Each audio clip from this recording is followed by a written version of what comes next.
번뇌가 곧 보리이며 마음이 없으면 경계도 없다. 번뇌가 곧 보리예요. 밀가루가 곧 빵이듯이 번뇌가 곧 보리다. 우리가 번뇌를 일으키는 것, 탐심을 일으키는 것, 화내고 썩내는 진심을 일으키는 것, 어리석은 한 생각을 일으키는 것, 그게 부처를 가리켜 보이고 있어요. 그게 100% 부처를 생생하게 증명해 보이고 있어요. 나 더 많이 가질 거야 하고 욕심 부리는 그게 부처를 드러내고 있다고요. 그 어디서 나오냔 말이에요. 이 하나의 봄 바탕에서 이 인연 따라 이 일도 일으키고 저 일도 일으키고 탐내고 성내고 어리석은 일들을 다 일으키는 거예요. 근데 그 봄 바탕은 다 여기서 나온 일이란 말이에요. 파도가 이쪽 파도 큰 파도가 저쪽 파도 작은 파도가 있는데 큰 파도가 작은 파도를 무시했어요. 마음으로 속으로. 작은 파도는 큰 파도를 막 질투했단 말이에요. 그런 일이 있습니까? 바다 입장에서 보면 지나 다 똑같은 자기인데 인연 따라 얘는 잠깐 커졌고 인연 따라 얘는 잠깐 작은 것뿐인데 우리가 인연 따라 10년 전에는 부자였다가 지금은 가난할 수도 있는 것처럼 그게 파도랑 똑같다니까요. 근데 파도는 잠깐 끝나니까 저건 잠깐이고 우리 인생은 100년인데요 그래서 그런 비유가 나온 거예요. 경전에 보면 천상세계에서 보면 인간계 100년이 천상세계 1분도 안 돼요. 그것도 천상세계 위로 올라가면 올라갈수록 더 짧아져요. 욕계 천상에서는 욕계 6천에서의 시계가 인간계 1600년이 천상세계 하루라 그래요. 욕계가 낮은 천상에서는 800년이 하루고. 그런데 새끼나 무새끼 천상세계가 어떻겠어요? 그러니까 우리가 태어나서 성공하고 실패하고 이렇게 막 온갖 것을 하면서 100년을 산다고 길게 산다고 생각하지만 천상세계 신들이 보면은 잠깐 갔다 온 거예요. 그러니까 불교 경전에 그런 비유가 있잖아요. 천상세계 신들이 꽃을 따면서 노래를 부르고 놀고 있었는데 남자 신이 여자 신 아내 신이 잠깐 화장실을 갔다 왔나? 잠깐 사라졌다가 다시 나타났어요. 그랬더니 당신 어디 갔다 왔어? 그랬더니 이 아내 천상 신이 호들갑을 떨면서 막 전부 다 모여보라 내가 희한한 일이 있었다 그러면서 재미난 얘기를 해주는 거예요. 내가 방금 전에 어디 갔다 왔는지 아느냐? 방금 전에 1초 한 1, 2초 사라졌다 왔는데 그때 뭘 했겠어 해봐야 어디 화장실 갔다 왔나? 이렇게 했죠. 그랬더니 아니다. 야, 우리 시간으로는 지금 1초밖에 안 되지만 지구라는 별이 있더라. 지구라는 별에 내가 가서 윤회를 해가지고 한 50년 60년 살다가 왔다 지금. 야, 1초밖에 안 됐는데 그게 말이 되냐 그랬더니 그럼 그가 뭘 했는데 그랬더니 야, 내가 거기서 살다가 인도라는 동네에서 살다가 여인으로 태어나서 살다가 열심히 살다가 20살쯤 됐을 때 결혼을 해가지고 너무 인생이 괴롭고 힘들고 해서 부처님을 찾아가서 부처님 법문도 듣고 온갖 이런저런 다양한 일, 자식도 낳고 이런 일이 있었단 말이에요. 그런 일이 막 일어났다가 방금 전에 죽어가지고 막 곡을 하면서 사람들 곡을 하고 죽어가지고 내가 다시 돌아왔단 말이에요. 그때 여기 와서 보니까 그때는 인간계 살 때 막 죽을 것 같았단 말이에요. 괴로움이 죽을 것 같았고 남편하고 헤어지면 어쩌하나 자식하고 헤어지면 어쩌하나 했단 말이에요. 그 돌아가 보니까 아무 일도 없어요. 1초 잠깐 갔다 온 거예요. 꿈꾸듯이. 심각한 게 전혀 없었더란 말이에요. 꿈꾼 것과 똑같단 말이에요.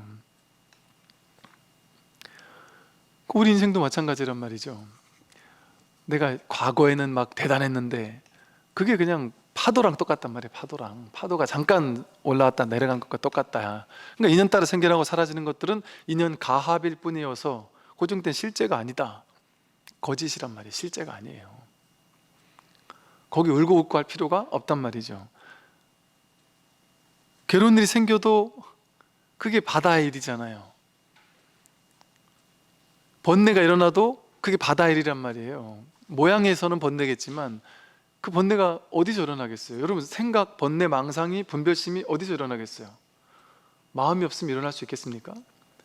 한 생각 일어났다는 자체가 이 마음이 있다라는 것을 증명해 주고 있잖아요. 화를 내고 있다는 자체가 이 마음이 있다는 걸 증명해 주고 있단 말이에요. 그래서 기미만 보였다 하면 이게 법을 드러내주고 직진심이란 말이에요. 곧바로. 그러니까 손가락만 들었다 하면 이게 법을 드러내 보여주는 거예요. 이것도 법을 드러내는 거고, 들었다 놨다 하는 것도 법을 들어 보이는 거고, 이 법을 드러내 보이는 직진심이란 말이에요. 이렇게 얘기를 하니까 어떤 분들은 스님 법문하실 때 이 직진심을 좀 자주 해주세요. 이것만 직진심이겠어요? 이것만 직진심이겠어요? 한마디 한마디가 전부 다 직진심이잖아요. 한마디 한마디가 법 아닌 것이 없단 말이에요. 빵이 뭔 짓을 해도 지는 밀가루를 벗어날 수 없단 말이에요.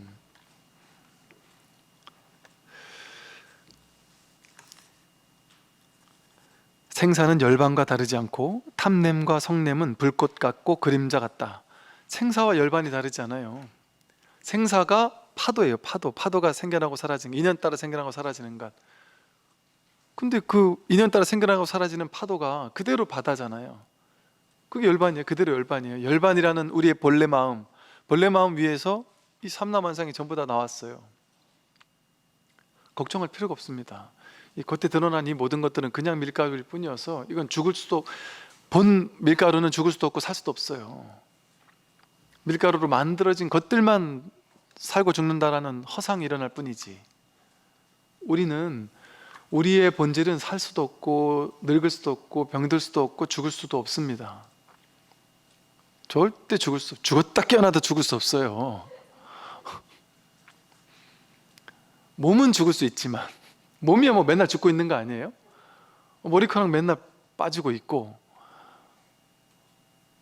맨날 먹고 빼고 하면서 일부가 죽어가고 있잖아요. 근데 그럴 때마다 죽는다고 생각 안 하잖아요. 탐냄과 성냄은 불꽃 같다. 이게 아까 바다 위에 파도 같다고 한 게 불이 있고 그 위에 불꽃이 있어요. 불꽃 입장에서는 불꽃이 뭐 화려한 불꽃인지 작은 불꽃인지에 따라서 다르겠지만, 그냥 본래 불이라는 입장에서는 그냥 불꽃도 다를 게 없단 말이에요. 파도와 똑같단 말이에요. 또 그림자가 실제가 아니잖아요. 그림자는 몸을 따르는, 그냥 따라다니는 것일 뿐이잖아요. 실제가 아니잖아요, 그림자는. 그러듯이 우리가 탐내는 거, 성내는 거, 성공하는 거, 실패하는 거, 인생을 잘 사는 거, 못 사는 거 전부 다 파도와 같고 불꽃과 같고 그림자와 같을 뿐이다. 밀가루 이 빵과 같은 거일 뿐이란 말이에요. 실제가 아니란 말이에요. 실제 그림자지. 그래서 탐냄과 성냄이나 분별을 없애야 된다라고 방편으로 말을 하는 거죠. 분별망상을 없애야 된다. 그럼 이 방편을 잘못 알아듣고 무수히 많은 명상단체에서는 생각이 문제구나, 생각 분별이 문제구나, 생각만 없애면 되는구나, 이렇게 생각해서 앉아가지고 생각을 안 일어나게 하려고 생각과 싸워요. 하루에 5만 개가 생각이 일어난다 그러잖아요. 5만 개가 일어나는 생각과 하루 종일 싸우려면 얼마나 진이 빠지겠어요. 싸워 이길 수도 없고, 생각 없애야 돼 하는 게 그게 생각이고, 없앴다 할 때 와 성공했어 할 때 그게 생각이고, 생각이 잘 안 없어지네 할 때 그것도 생각이고, 전부 다 생각인데 생각으로 어떻게 생각을 없앨 수 있겠어요? 생각의 본성이 뭔지를 깨닫는다면 생각은 일어나도 괜찮고 없어도 괜찮단 말이에요. 파도가 지가 본래 바다라는 걸 깨닫기만 하면 파도가 일어나도 상관없고 없어도 상관없단 말이에요. 번뇌망상은 문제가 되지 않아요. 불교에서는 번뇌망상 생각을 없애야 된다 이렇게 방편으로 얘기하지만 그 말은 진짜 없애야 된다는 말이 아니에요. 생각의 실체가 공하다라는 사실을 자각하는 거지.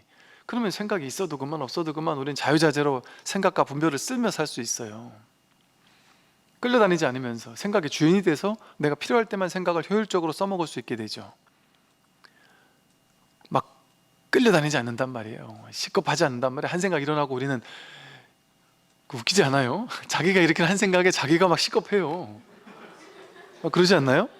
이러고 TV 보고 그냥 본인 이러고 있다가 TV에서 누가 요즘에는 나이가 들면 뭐 고혈압 당뇨 때문에 막 쓰러져 죽는다더라, 뭐 부정맥이 와가지고 쓰러져서 금방 죽는다더라 이러면 갑자기 한 생각이 일어나서 내가 이러다가 부정맥이 와서 쓰러져 죽는 거 아니야라는 한 생각이 딱 오면 갑자기 그 생각에 힘을 실어줌과 동시에 지옥이 펼쳐져요. 내 인생에 진짜 그런 일이 벌어질 것 같은 두려움이 확 일어난단 말이에요. 근데 지혜로운 사람은 어떻게 하겠어요? 생각일 뿐이잖아요. 자기가 만든 생각일 뿐이잖아요. 그리고 생각은 인연 따라 원래 일어나는 거예요. 내가 일으킨 생각이 아니라 그런 화면을 본다라는 인연이 있으면 그냥 일어나는 거예요. 그냥. 그럼 이 모든 게 그냥 왔다 가는 거라는 걸 알잖아요. 다 생각이잖아요. 그러면 그 생각인 줄 알고 피식 웃어버린단 말이에요. 가볍게 놔버린단 말이죠. 그런데 사람은 스님 그게 어떻게 가만히 놔버릴 일이에요. 진짜 그런 일이 있을 수도 있는데, 진짜 그런 일이 있을 수도 있는데 그게 생각이잖아요. 전부 다 생각이잖아요. 그거 가지고 지금까지 평생토록 괴로워해놓고 여전히 그럴 거란 말이에요. 그래도 스님 미래를 대비하고 살아야 되지 않을까요? 10년 후, 20년 후, 30년 후에 내가 죽을 수도 있는데 단 한 번이라도 10년 후, 20년 후, 30년 후를 살아본 적이 있습니까? 단 한 번이라도 과거를 살아본 적이 있습니까? 단 한 번이라도 죽음을 경험해 본 적이 있습니까? 그렇게 치를 떠는 죽음을 한 번이라도 경험해 본 적이 있냔 말이에요.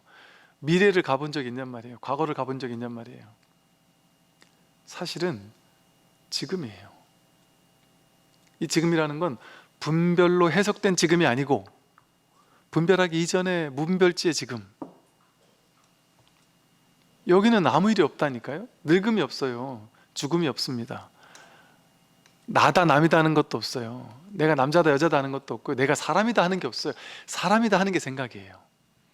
나는 사람이야, 이거 생각이에요. 그 한 생각이 없으면 내가 있어요? 없어요. 그 첫 번째 자리에서 보자마자 아는 첫 번째 자리에서의 봄, 암, 이 깨어있음, 이것뿐이지 두 번째 자리 떨어진 생각과 해석, 판단은 전부 다 분별망상이란 말이죠. 내가 사람이야, 남자야, 여자야, 잘났어, 못났어, 내가 얼마큼 살다 죽을 거야, 뭐 이런 모든 게 전부 다 생각이에요. 그러니까 온통 생각뿐이에요. 삶 전체가 생각이었어요. 어제도 누가 와서 그러세요. 너무 힘든 일이 내 인생에 자꾸 나타나니까 괴로워 죽을 것 같아가지고 내가 이걸 벗어나고 싶어서 불교밖에 없겠다 싶어서 불교 공부를 하고 또 하고 너무 막 매진했단 말이죠. 그러다 어느 순간 이 법문을 듣고서는 아, 진짜 이게 모두가 허상이구나, 모두가 공하구나라는 걸 어렴풋이 알았다는 거예요. 어렴풋이 알아서 되게 나름 편안해졌대, 자유로워졌대요. 그래서 야, 이만큼만 해도 상당히 공부가 되는데 했는데 그런데도 불구하고 계속 괴롭더래요. 그게 뭐 공부해도 별 힘이 없네. 그런데 이거 아니면 내가 너무 힘들어 죽을 것 같으니까 이거 아니면 내가 방법이 없구나 해서 또 계속 공부를 했다는 거예요. 그런데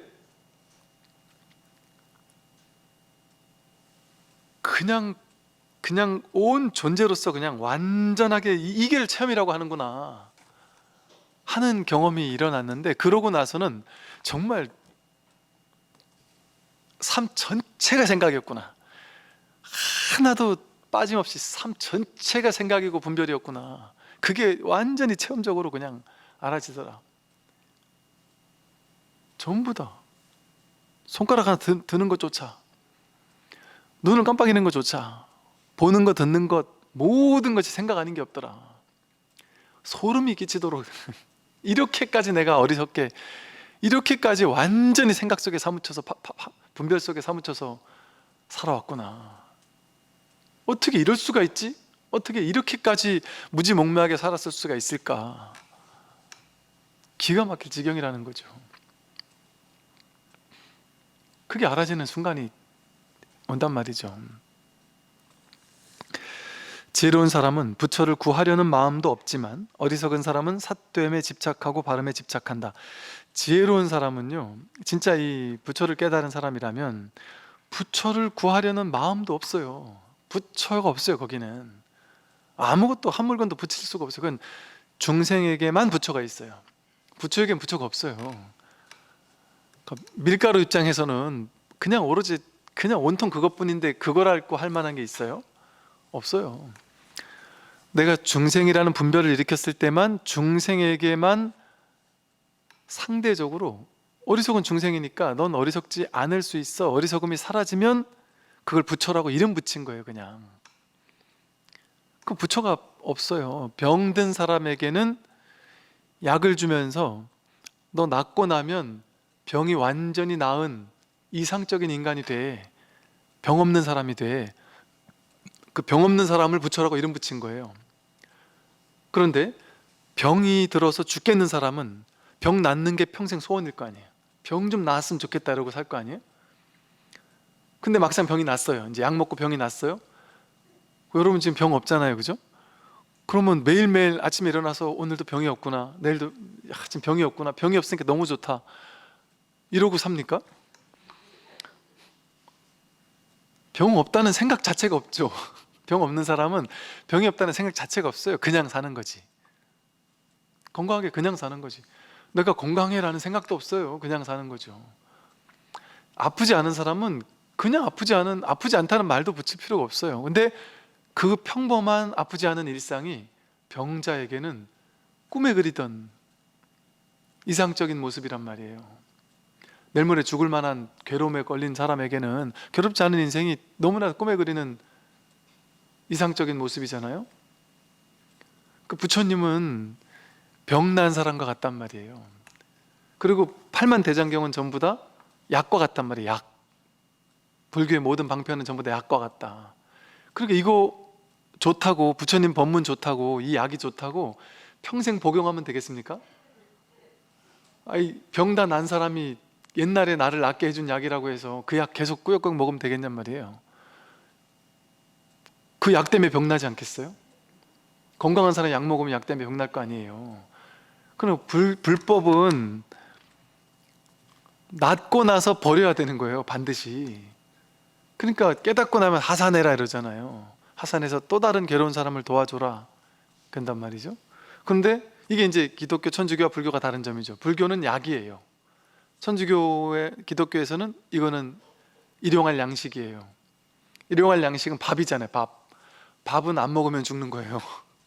계속 먹어야 되는 거예요. 밥이에요. 계속 먹으라고 한단 말이에요. 불교는 계속 먹는 밥이 아니에요. 빨리 먹고 나아라.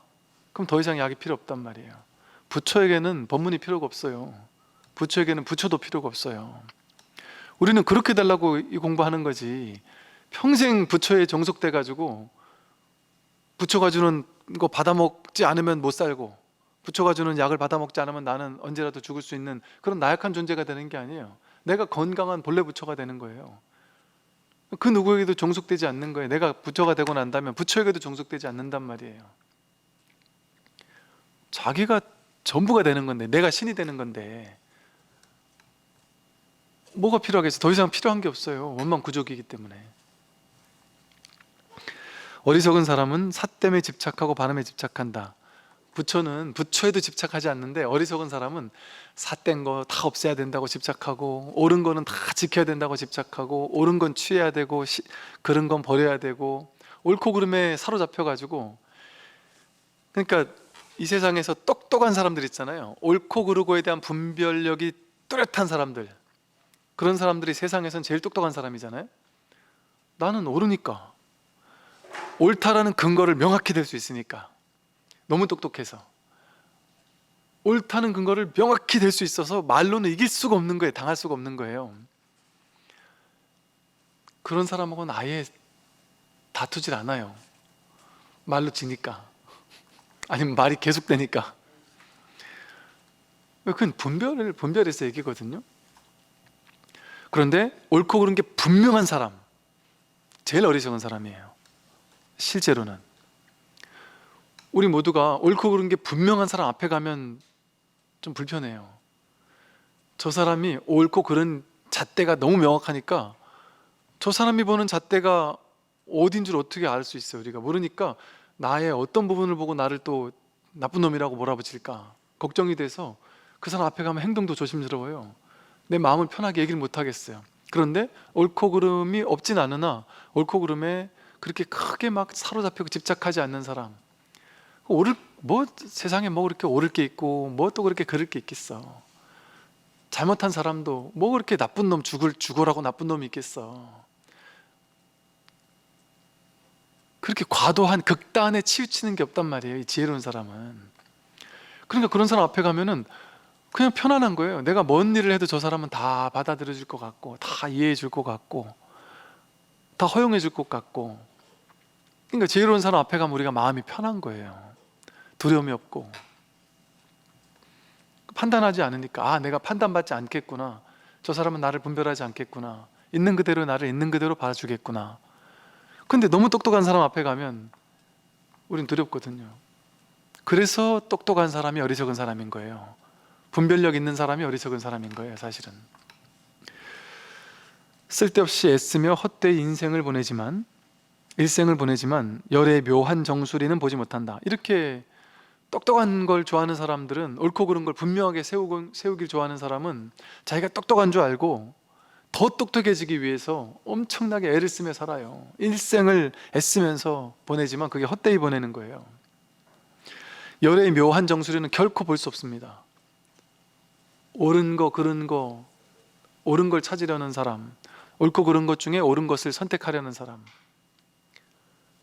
그 불교는 이 세상에 가장 옳은 것을 딱 주어가지고 사람들에게, 옳고 그른 거를 따지는 분별을 따지는 중생들에게, 야, 이건 틀렸고 이건 틀렸어, 이건 왜 틀렸고 저건 왜 틀렸어, 틀린 거를 틀렸다라고 잘 가르쳐 줘가지고 얘가 진짜 좋은 거를 딱 주게 해주지 않아요. 불교에서는 옳은 거 그른 거를 전부 다 빼앗아 버려요. 그래서 불교에서는 주는 게 없어요. 빼앗는 것만 있지. 그래서 이걸 출세간이라고 해요. 세간은 전부 다 옳은 거를 찾아가는 사람들이 사는 곳이 세간이에요. 그러니까 이 종교가 옳다고 믿으면 그 종교에서는 뭘 가르칩니까? 이 종교에서는 이건 좋고 저건 나쁘다고 한다. 그럼 그것들을 실천해야 돼요. 실천 못하면 주눅 들고 죄의식 느끼고 나중에 판단 평가해가지고 지옥이나 천상이나 어딘가로 보내지고 그렇게 살아야 되잖아요.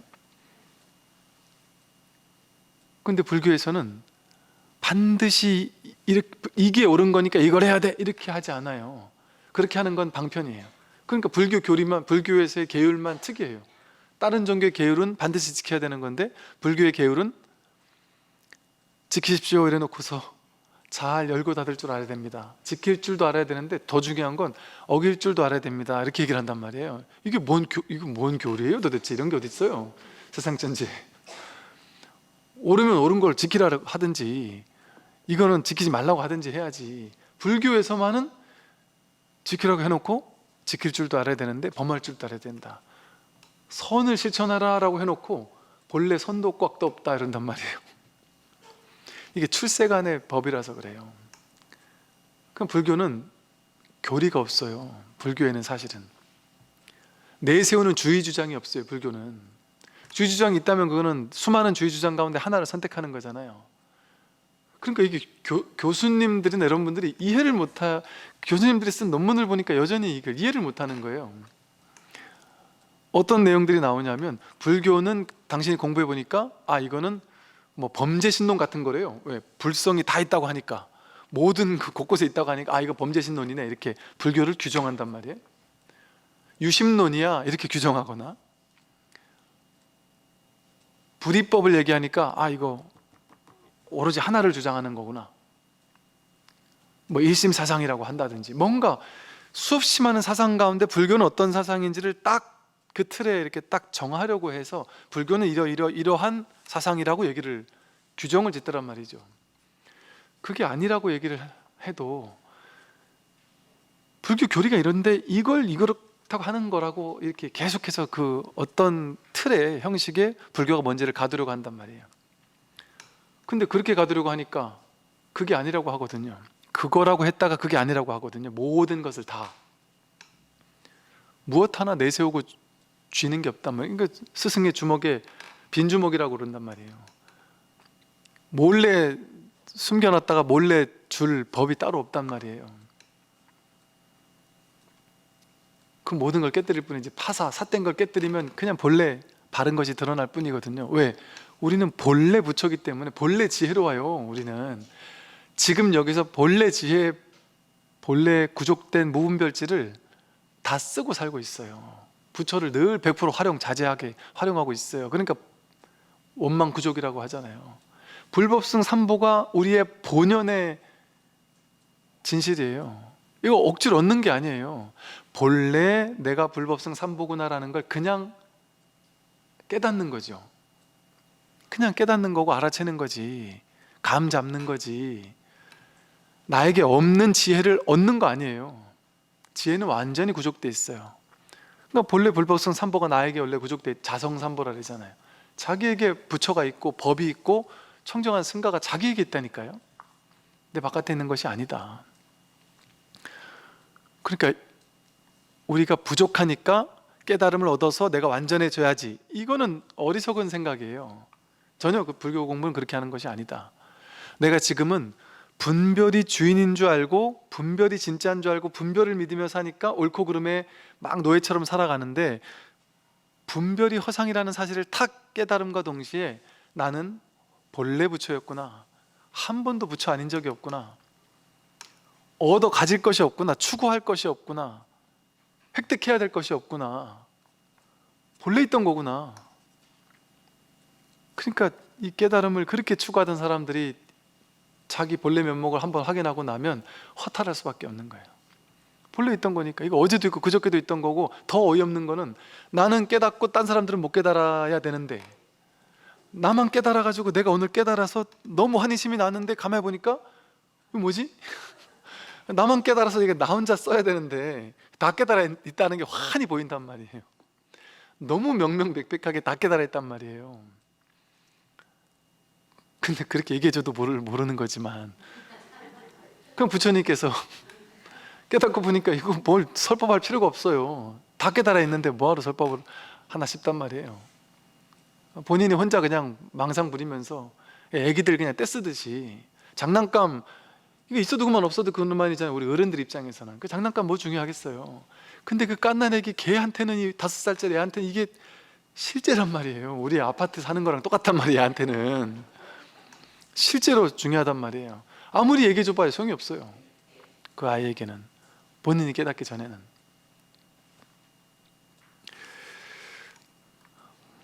그렇게 분별을 중요한지 알고 사는 사람은 쓸데없이 애쓰면서 헛되이 인생을 보내지만 열의 묘한 정수리는 끝끝내 깨달을 수 없어요. 그래서 이 공부는 분별 가지고 애쓰고 노력하는 거 가지고 안 돼요. 되는 게 아니에요. 이건 무위법이에요. 유의 조작하는 걸로 안 돼요. 그래서 수행을, 진짜 수행은 중도라고 하잖아요. 중도는 어떻게 하는 게, 갈고 닦는 게 아니에요. 여러분 수행 방법 알고 있는 게 많잖아요. 연불, 독경, 좌선, 뭐 사경, 절수행, 뭐 가나선, 윗바사나, 뭐 엄청 수행 방법을 많이 알고 있잖아요. 그걸 갈고 닦아야 된다고 생각하는 동안은 이 모든 수행법이 내재하고 있는 중도라는 실상을 모르는 거예요. 이거는 갈고 닦아도 그만, 닦지 않아도 그만이에요. 그러니까 황벽스님 문화에 임재라고 아주 걸출한 제자가 들어왔는데, 선방에 앉아서 임재는 맨날 쿨쿨 잠만 자고 있단 말이에요. 황벽이 이래 스승이 가서 보니까 임재 맨날 잠만 자고 있어요. 잠자는 거를 툭툭 쳐도 눈문 뜨고서는 스승을 보고 나서도 뻘떡 일어나서 하지도 않고, 스승을 보고도 다시 잠에 들어 있단 말이에요. 근데 그 밑으로 옆에 가보니까 다른 수자는 항상 가면 꼿꼿하게 앉아가지고 좌선에 탁 들어있단 말이에요. 근데 황벽을, 잠만 자고 있는 황벽을 보고, 임재를 보고서는 황벽이 그 꼿꼿하게 앉아있는 수자에게 가서는 툭툭 치니까 이 수자가 스승님이 왔으니까 쳐다본단 말이죠. 그러니까 혼을 내요. 야, 너 저 임재 못 봤냐? 임재는 저렇게 정진을 열심히 하고 있는데 넌 이렇게 게으르게 지금 뭐 하는 짓이냐? 너 뭐 이렇게 쓸데없는 짓 하고 있느냐? 혼을 낸단 말이에요. 임재가 수행을 하고 있는 거예요. 중도를 온전히 실행하고 있는 거예요. 물론 그렇다고 해서 이것이 좌선하지 말아라 이 소리가 아니에요. 연불 독경도 하지 말아라 그 소리가 아니에요. 해도 안 해도 자기가 중도에 대한 확실한 지혜의 안목이 있다면 해도 하는 것이고 안 해도 하는 것이고, 해도 할 바가 없는 그 사실에 온전히 깨어 있는 거예요. 그래서 불교 가르침은 열심히 수행해라가 아니라 중도예요. 반야바라밀 중도 어떻게 하는지 아세요? 어떻게 하는지 감이 안 잡히잖아요. 연불, 독경 이런 건 감이 잡히는데 그림이 그려지잖아요, 머릿속에. 근데 중도, 반야바라밀 그림이 안 그려져요. 그게 진짜예요. 이건 무분별지라 모양이 그림 그려지는 게 아니에요, 중도는. 이 진짜 법에는 이렇게 유의 조작, 애쓰고 노력하는 그게 중요한 게 아니에요. 그냥 꽉 막혀 있다가 우리가 가나산에서 화두 들다고 하듯이 법문을 듣다가 모르겠다, 저 스님 하는 말 하나도 모르겠다, 꽉 막혀 있다가 근데 정말 알고 싶다, 내 간절하게 알고 싶다, 간절하게 진짜 내가 누군지를 알고 싶다. 왜 그럴까요? 여러분, 간절하게 돈 벌고 싶다, 간절하게 내가 이뻤으면 좋겠다, 뭐 간절하게 자식이 좋은 데 갔으면 좋겠다, 이건 엄청 간절하잖아요. 근데 진짜 간절하게 알고 싶다, 내가 누군지를 알고 싶다, 이거는 그렇게 안 간절하잖아요. 근데 이게 진짜 간절히 되는 거 아니에요? 여러분이 돈을 많이 벌면 반드시 그건 없어지는 거잖아요. 건강하면 반드시 그거는 사라지잖아요. 전부 다 사라지잖아요. 우리가 그렇게 간절하게 갖고 싶어 했던 모든 것들이 인연따라 생긴 거니까 인연이 닿으면 사라지잖아요. 근데 딱 하나, 이거 공부하는 것은, 이 자리를 확인하는 것은 본래 있던 거라서 사라질 수가 없어요. 본래 사라질 수가 없는 것이었구나, 이거를 한번 확인해야 된단 말이에요. 그러면 내가 태어나지 않았구나, 죽지 않는구나, 내가 늙고 병들고 죽을 수가 없는 것이구나, 티끌 하나 훼손당하지 않아요. 푸틴이 핵을 수백 개를 터뜨려도, 그래서 지구가 가루가 돼도 털끝 하나 훼손될 수 없어요. 이 법은 털끝 하나 훼손될 수가 없어요. 이거에 깨어나는 일인데, 생사를 해탈하는 일인데, 이게 간절하지 않은 게 이상한 거 아니에요? 이게 간절하지 않는 게 정말 희한한 일이죠. 어떻게 그럴 수가 있을까요? 이렇게 중차대한 일을, 이거를 그렇게 중요하지 않다고 느낄 수가 있죠. 어떻게? 음욕의 본성이 공함을 요달하면 가마솥의 끓는 물과 화로의 숯이 저절로 식는다. 예를 들어 우리가 공부를 할 때 탐욕을 끊어야 되고, 삿된 음욕을 끊어야 되고, 뭐 썩냄을 끊어야 되고, 온갖 것을 다 끊어 없애야 된다고 생각하잖아요. 근데 끊어 없애는 것이 아니라 그 본성이 공함을 요달하는 거예요. 그 본성이 공함을 요달한다. 그러면 여기서 말하듯이 이게 화탕노탄이라는 게 뭐냐면, 화탕지옥, 또 노탄, 화로에 막 불 끓는 그런 불길, 그런 어떤 아주 지옥불을 얘기를 한단 말이에요. 이런 지옥이 저절로 식어버린단 말이에요. 탐진치 삼독이, 음욕이든 뭐든 이 중생의 번뇌, 망상, 분별심, 이 모든 것들이 본래 공하다는 사실, 그 본성이 공하다는 사실을 요달해서 깨닫는다면 지옥이 무너지는 일이에요. 지옥의 화탕지옥이 무너진단 말이에요. 여러분이 지옥에 가면 얼마나 엄청난 괴로움을 당하겠어요. 그게 두렵지 않나요? 내가 옛날에 죄진 것도 많은데 나중에 늙고 병들고 죽었을 때 내가 지옥 가면 어쩌지? 내가 병들면 어쩌지? 이런 두려움 없냔 말이에요. 누구나 그런 두려움 있잖아요. 그럼 그거 해결하고 가야죠. 여러분, 그래서 이 불교 수행하는 거를 생전예수제라고도 불러요. 1년에 한 번 있는 생전예수제 날 가가지고 뭐 니아까 타고 왔다 갔다 하는 게 생전예수제가 아니고, 미리 죽기 전에 미리 이 마음 공부해서 자기가 누군지를 깨달아야 된단 말이에요. 그게 진짜 미리 닦는 거예요. 지금 닦아야 된단 말이에요. 그러면 죽고 난 이후를 걱정할 필요가 없어요. 그런 얘기가 있죠. 수행자가 그런 원을 세우잖아요. 원력을 세우는데, 내가 지옥에 가면 지옥불이 사라지고, 내가 악교에 가면 악귀들의 욕심이 사라지고, 내가 축생이 되면 축생의 어리석음이 사라지고, 그러기를 바라옵니다 이러잖아요. 그게 언뜻 듣기는 와 대단하다 어떻게 그럴 수 있지 싶잖아요. 내가 본성의 공함을 깨닫고 나면 저절로 지옥 악의 축생이 없어져요. 본래 없구나라는 사실을 깨닫게 돼요. 그런 게 본래 없어요. 분별하고 있는 사람 머릿속에서 만들어낸 거예요. 분별하는 사람에게만 그 지옥 악의 축생이 있어요. 근데 자기가 누군지를 확인하고 나면 지옥 악의 축생이 없어요. 육도윤회가 사라져버려요. 이 한 마음이고 한 법뿐인데 거기 뭐 6가지씩이나 벌어질 게 있어요. 28천이 벌어지고 뭐 이럴 필요가 뭐가 있습니까? 지옥이 저절로, 지옥 불길이 저절로 꺼져버려요. 여러분 인간계에서 불나는 거, 이 빌딩 하나 불만 나도 그거 끌려면 엄청나게 애써야 되고 노력해야 되고 119가 수십 대가 와야 되잖아요. 산에 있는 불길 끄기만 하려도 전국에 있는 막 그냥 헬리콥터 동원시켜서 불을 꺼야 되잖아요. 그런데 지구보다 더 어마어마하게 큰 지옥에서 역대로 죄진 수많은 죄인들이 그 지옥 불길 속에 막 타고 있단 말이에요.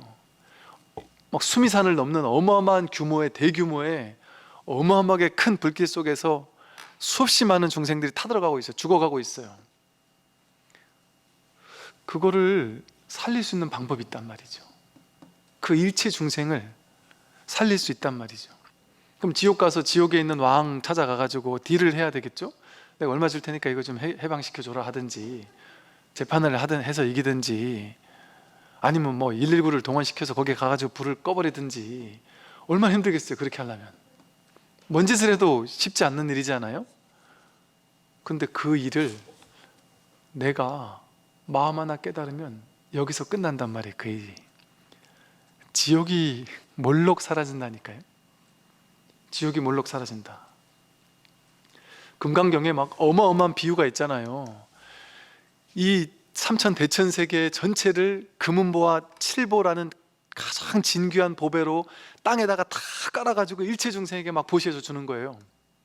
삼천대천세계, 저 우주엔 외계인까지 전부 다 잘 살 수 있도록, 그 부귀영화를 누릴 수 있도록 어마어마한 금은보화를 다 갖다 깔아주는 거, 그것보다 부처님 가르침 한 구절 공부하는 것이, 한 구절 공부해서 그 뜻을 바르게 알고 깨닫는 것이 앞에서 말한 칠보로 보시하는 공덕보다 그 어떤 산술적 비유로 해도 수억만 조분의 1보다도 그 어떤 산술적 비유로도 미칠 수 없을 만큼 부처님 가르침 경종 공부하는 것이 훨씬 더 수승하다 이랬단 말이에요. 이 비유가 너무 어이가 없어가지고 부처님도 가만히 보면 좀 과장이 심하고 좀 뻥이 심하신 분 같아 이런 느낌이 들었단 말이에요 옛날에는. 근데 1도 과장이 없는 거예요. 그렇게 얘기할 수 있는 측면이 있어요. 분명히 있어요. 분명히. 그러니까 정말 이 공부는요 정말 하면 할수록 너무 당연하고 평범한 거면서 전부예요. 이게 우리 인생의 가장 중요한 진짜 일대사 인연이에요. 일생일대에서 가장 중차대한 일이 뭐겠어요? 돈 버는 거, 건강한 거, 오래 사는 거. 그래봐야 늙어 죽을 건데요. 뭐 그래봐야 그 돈 다 없어질 거고 뭐 왔다 가는 거잖아요. 전부 다 빵 조각이란 말이에요. 물결이란 말이에요. 제일 중요한 것은 이거예요. 불생불멸하는 오고 가지 않는 거, 진짜 본질, 이걸 깨닫는 거. 그런데 놀라운 일은 그거 몰라요 스님? 다 알지? 그렇게 해서 깨닫는 게 제일 중요한 거고, 우리도 다 알아요. 우리도 바보가 아닌데 다 알죠. 아는데 어땠냐면 그게 되냔 말이에요. 그게 10년을 선방에 가서 눕지 않고 앉아 있어도 안 되는데, 옛날 스님들 얘기 못 들으셨어요? 옛날에 스님들 보면 평생을 막 선방에서 앉아 있고 막 이렇게 근기 뛰어난 스님들도 안 된다는데, 우리같이 생활하고 밥벌어 먹어야 되고 애들 키워야 되는 사람들이 되겠습니까? 스님 말도 안 되는 소리를 하고 계시네. 참 진짜 개념 없는 젊은 스님이 말이야 개념 없이 저러고 떠들고 있다고. 그 누가 몰라서 못하냐. 그거 안 된다. 그거 인류 역사 속에 누가 됐냐 이런단 말이에요. 그렇게 믿는 사람에게는 어쩔 수가 없어요. 그렇게 믿는 사람이 어쩔 수가 없어요. 어떻게 믿을 거냐 하면 보통 현대인들은 그렇게 믿잖아요. 그 스님 그럼 대학교 어디 나왔어요? 뭐 아니면 뭐 어디 검증 뭐 받았어요? 아니면 뭐 우리가 뭐 학위라도 몇 개 있고 이런 사람이 얘기하면 또 이제 인정이 될 수도 있을 거 아니겠어요? 뭐 그런 사람이 어쩔 수가 없어요. 아무것도 없으니까. 제가 가진 게 아무것도 없으니까. 메이커도 없고 아무것도 없으니까.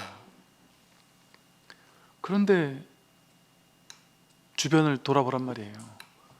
여러분이 아직 그걸 감지하지 못하고 있다면 나에게 아직 인연이 오지 않은 걸 거예요. 우리 주변을 돌아보면 주변에 이 자기 본래 면목 확인했다는 사람들이 수두룩 빽빽하게 차고 넘쳐서 저것들이 다 미친놈들인가 싶을 정도로 옛날 생각, 우리 불교적 정서로 봤을 때 미쳤나 저 사람들이? 저렇게 견성했단 말을 쉽게 한다고? 이해가 안 될 정도로. 그러니까 우리 공부처에서는 그런 얘기 하지도 말라고 하는 게 불교적 정서에서는 그 말이 너무 오염된 말이에요. 그죠? 안 맞아요. 그러니까 크게 인심 써서 써줘 봐야 언뜻 한번 그냥 봤다 하는 정도, 일별 정도 이렇게. 그것도 과하단 말이에요. 그런데 그런 사람들이 너무 많단 말이에요. 그렇게 공부하는 사람들이 너무 많다니까요. 주변에. 그러니까 이걸 모를 때는 이걸 아는 사람은 별로 없을 것 같아요, 느낌에. 근데 이걸 자기가 알고 나면 주변에 다 아는 사람뿐이에요. 신기할 정도. 어떻게 이걸 알지 싶어요. 그러면서도 또 믿지 못할 일이 벌어져요. 그래서 또 충격받아요. 저 사람 이걸 안단 말이야? 근데 저 사람 현실이 왜 저 모양이지? 그래서 또 한 번 충격을 받아요. 이 자리를 확인한다고 해서 갑자기 사람이 부처님처럼 막 자비로워지고 막 여법해지고 그러지 않아요. 그 옛날부터 다 써놓은 거예요. 오둔사, 오리사 이래가지고 딱 딱 자기 성품하고 나면 오리사라고 해서 아주 쉬운 번뇌 5가지는 쉽게 금방 딱 떨어진단 말이죠. 그 도노라고 해요.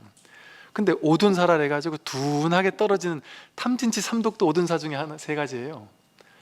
그러니까 깨달았다 해놓고 저렇게 욕심이 많아? 깨달았다는 해놓고 저렇게 화가 많아? 이럴 수 있다니까. 이럴 수 있는 측면들이 있어요. 오래오래 걸려요.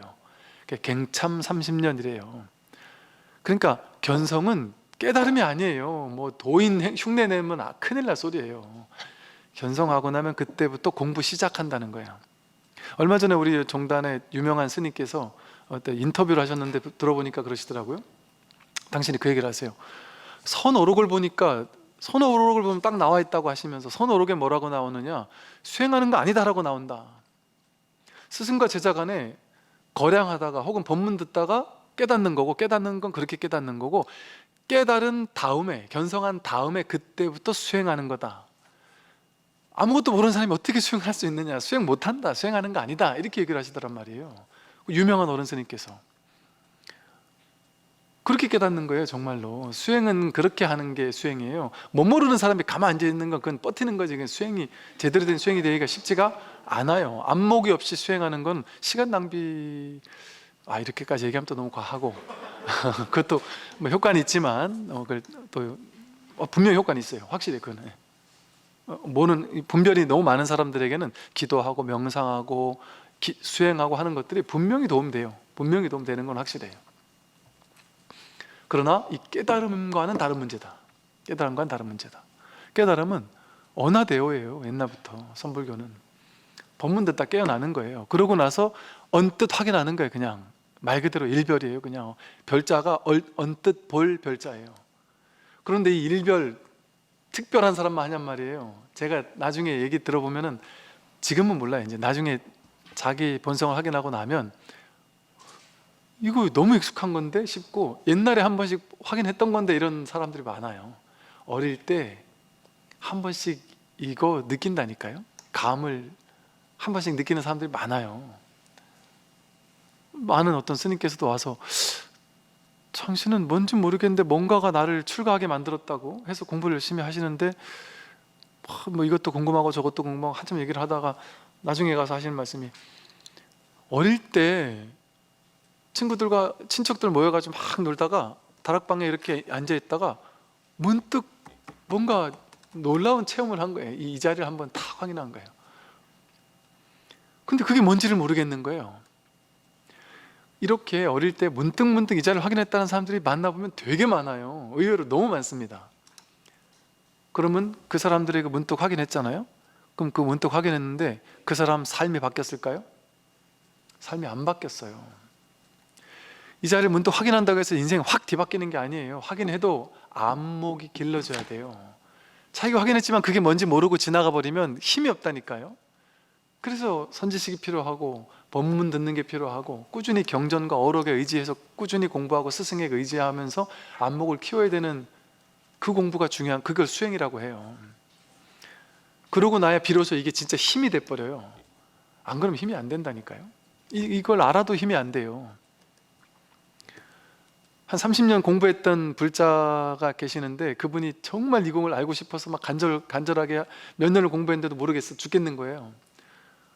근데 맨날 열심히 절에 다니니까 어디 교회 다니고 그러다가 아무것도 안 나가고 있던 친구가 야, 너 어딜 그렇게 열심히 다니냐? 나도 한번 가보자. 야, 너 이런 거 관심 없을 거야. 이건 뭐 깨달음 뭐 이런 공부인데 네 관심 없어. 나도 가볼게. 그 따라왔다가 이건 불교가 뭔지 하나도 모르잖아. 이분은 하나도 모르는데 법문 듣다가 이걸 야, 저 쌤이 하는 말도 모른단 말이야? 이걸 어떻게 모를 수가 있어? 금방 알아들은 거예요. 근데 이 보살님은 30년 동안 불교를 경부하고 기도라고 했는데 모르겠는 거예요. 미쳐버리겠는 거예요. 이 친구는 한 두세 번 왔는데 대번에 눈치를 챘는데 이런 일이 벌어진다니까요. 근데 결국은 어떻게 되느냐, 이분은 그게 뭔데? 뭐 당연한 일인데 이게 뭐 대단한 거라고 그렇게까지 해? 그러고는 시큰둥하고 떠나버린 거예요. 이분은 몇 달이고 계속 공부하다가 어렵게 얻었다 보니까 이걸 끝끝내 귀한 줄 알고 공부하는 거예요. 이게 다른 점이에요. 그래서 이 공부가 귀한 줄 아는 마음이 중요해요. 그래야 끝까지 공부할 수 있고.